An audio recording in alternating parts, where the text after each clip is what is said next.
આસુ દાળ નાખીને ઉપર તીખું બટેકાનું શાક આવે. આમાં 400 રૂપિયા પાછા આપી દો ભાઈ. કેટલી પૂરી આવે?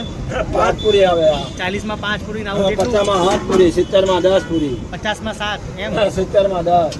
વાહ, અરે બહુ મસ્ત ચટાકેદાર, બહુ સરસ. રીચ બહુ જ મસ્ત. હાલો મોટા હાલો તમારે. હા તાણ ભરી દો. આ બે પકડો. મિત્રો આ છે હા ઘોઘાની પ્રખ્યાત દાળ પૂરી. ઘોઘા રોડ ઉપર જાઓ ત્યારે કોર્નર ઉપર આ કોર્નર આવે છે. આ કોર્નર ઉપર છે જય અંબે દાળ પૂરી. આખું બજાર છે અને અહીંયા જો તમે જુઓ કેટલા લોકો ખાય છે દાળ પૂરી. ભાવનગરની પ્રખ્યાત દાળ પૂરી ઘોઘામાં. અહીંયા જ આખા ફેમિલી ખાય છે. આ બેન પૂરી બનાવે છે. આ ગરમા ગરમ પૂરી. આખું ફેમિલી બધા ખાય છે દાળ પૂરી. હા હા સ્પેશિયલ દાળ પૂરી સ્પેશિયલ ચા કહીશું. કઢી કેટલાની દાળ પૂરી ભાઈ? 40 રૂપિયા. 40 રૂપિયા. બહુ ફેમસ લાગે છે અહીંયા. ફેમસ જ છે 5.5 વર્ષથી. 5.5 વર્ષથી.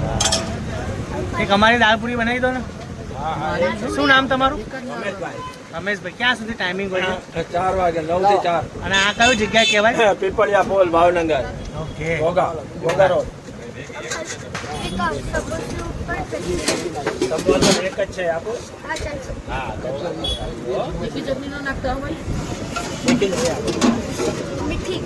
આસુ દાળ નાખીને ઉપર તીખું બટેકાનું શાક આવે. આમાં 400 રૂપિયા પાછા આપી દો ભાઈ. કેટલી પૂરી આવે? 5 પૂરી આવે. 40 માં 5 પૂરી ના 50 માં 7 પૂરી, 70 માં 10 પૂરી, 50 માં 7 એમ. 70 માં 10. વાહ. ટાઈમ શું હોય છે? 9 થી 4. સવારના 9 થી 4. સવારથી 9 થી 4. જેટલું તીખું કરવું એટલું શાક નાખવાનું, બરાબર ને? હા ચટણી નાખવાની ભૂતનાની. આ બાજુ ચટણી છે. ચટણી એ છે એમ. આ રહી ચટણી.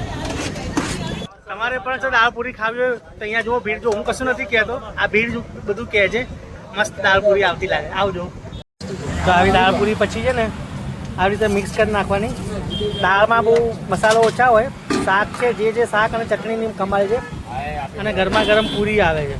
દાળ ચાખીશું કેવી આવે છે. અરે ના ચાલશે. ગરમા ગરમ દાળ પૂરી. દાળ પૂરી અરે બહુ મસ્ત ચટાકેદાર, બહુ સરસ. રીચ બહુ જ મસ્ત.